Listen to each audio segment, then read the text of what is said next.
All praises ang ex-PBB housemate sa kanilang pagbisita at pakikisaya sa Hamungaya Festival sa Sultan Kudarat. Tumaas pa nga yung excitement sa selebrasyon dahil sa hatid nilang performances. Narito ang report ni Efren Mamak ng GMA Regional TV.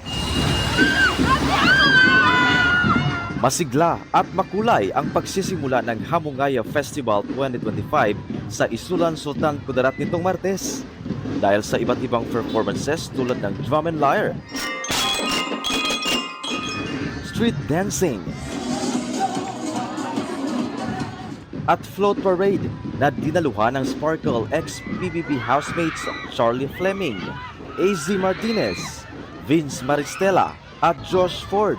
Alam mo, yung makita lang yung mga tao, yung mga costume nila, like, it really signifies the festival. Ang dami kong nakitang mga food at sobrang nakakilate lang din talaga ako kasi mahilig ako sa fruits. Actually, nakakita ko ng maraming mangga.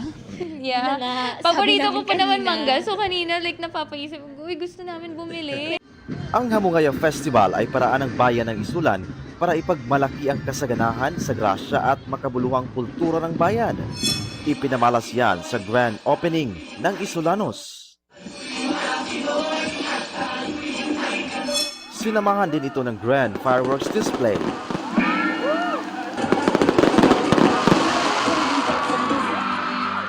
Mas tumodo ang excitement at kasiyahan dahil sa performances ng mga Kapuso star.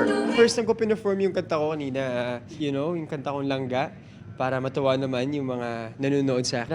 Grabe pagmamahal na binibigyan nila sa akin kanina. Daghang kay salamat sa mainit na pagtanggap sa amo. Adiri, unta naka-stay dry mo kasi grabe gyud ang ulan. So thank you kaayo sa pag-anhi na nakauban ka na mo karon. Happy Hamungaya Festival, mga kapuso! Mula sa GMA Regional TV at GMA Integrated News, Efren Mamak, nakatutok 24 oras.